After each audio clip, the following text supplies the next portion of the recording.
Shalom, WJC family. It's time for our weekly Torah Talk.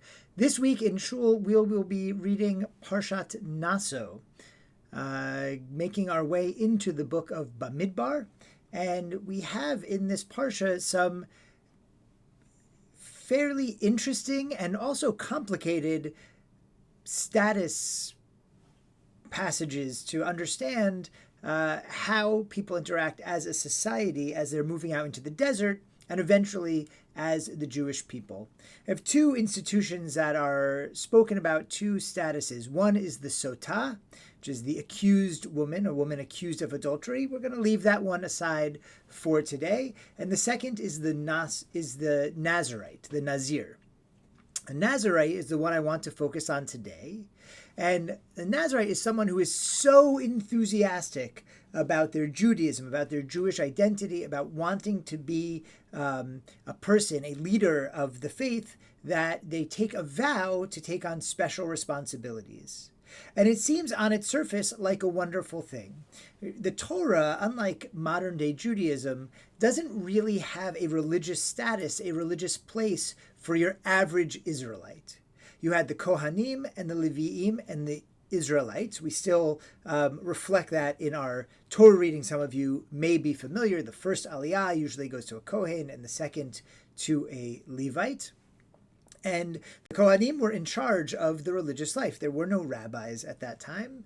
And so the Kohanim made the sacrifices and made sure all the rituals, all of the tithes were being paid appropriately. The bikurim, the first fruits, all of that, the Kohanim took care of. The Levites had their special place as the functionaries, the shamishes, if you will, of the religious life of the Jewish people. So they made sure that things were set up properly. They did the cleaning and the carrying and all the things that were required in the tabernacle, as well as the singing. They were the first chazanim, so to speak, the first leaders of Jewish prayer or song, singing the Psalms in the mornings. But then you had the Israelites who were just farmers. You know, they gave their things over to the Kohanim and the Leviim as was required, but there wasn't real sort of religious life. And so we read in Parshat Naso about a special status created for those who it just wasn't enough. They wanted more. And they would take this vow, and the vow looks very much like, at least certain parallels, like the Kohanim. They refrain from wine during the period of their Nazarite vow, or from alcohol, and that is also the assignment of the Kohanim. They are not allowed to partake while they are going about their priestly duties. And they are marked with a sign, holy to the Lord, just like the Kohanim are marked holy to the Lord. And it seems like a wonderful thing, an opportunity for those who are really zealous and enthusiastic about serving God and being part of the religious life of the Jewish people to be able to do so. And mostly that's the case. But at the end of all of this, the way that the Nazarite vow comes to an end involves several steps, including a purification ritual and making a guilt offering. And the question is, what's the guilt offering related to this?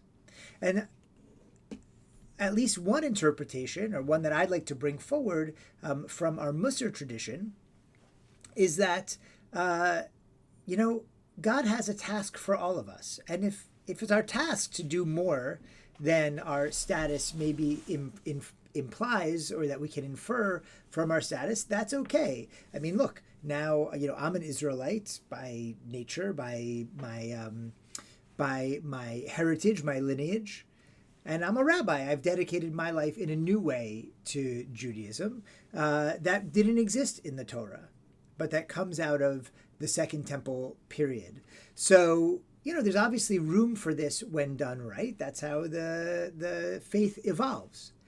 That being said, one can be so enthusiastic that they actually step outside of what is sort of their intended tafkid, their intended purpose. Or maybe they do it for the wrong reasons. Maybe people take on this Nazarite vow to try and they think there's a status tied to it. Maybe that's inevitable. I know as a rabbi, that is always a struggle and something that I certainly try and take seriously, to always find a way to lead from humility, and that to recognize that this role is not aggrandizing. In fact, if anything, the opposite. We are servant leaders, and we are in service to God and in service to our communities, and that's an important part of being a rabbi. And I would think was an important part of being a Nazarite as well.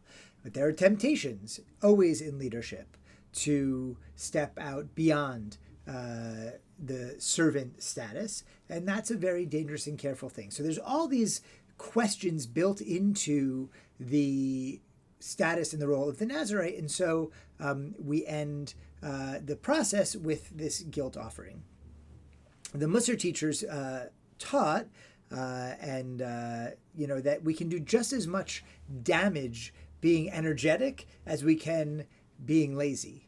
In Cheshbon HaNefesh, one of the great Musar works, we're taught there are people whose process of deliberation is so short that it seems as if they conduct all their affairs solely according to the advice of their animal spirits. About them, the verse in Proverbs states, "The thoughts of the zealous are superfluous, and those who are hasty reap only loss."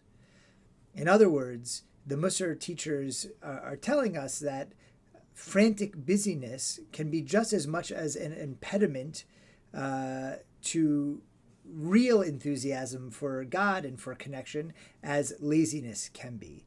And the trick is to understand, when we are trying to capture this, what the Musars calls rizut, the soul trait of enthusiasm, which is so important, that we're always doing it with a proper positive balance of not just activity, but also thought and care to make sure that that enthusiasm is channeled in the right direction. The path of the Nazir is there set before us. The welcoming of our enthusiasm and our will to do good and to be part of God's great plan and to fulfill the purpose God left for us, but also to stop and really get a sense of that purpose, to stop and do the Torah learning and the self-learning and the self-care to make sure that we're not just running. And I think in our culture, we definitely have a sense that just activity is good, that stopping is not okay. But in fact, Judaism makes it very clear that stopping is okay. That is what Shabbat is all about. That is what our holidays are about, setting aside time to stop activity so that we can focus and our activity can be really worthwhile and really what we want it to be. That is an important lesson of our faith.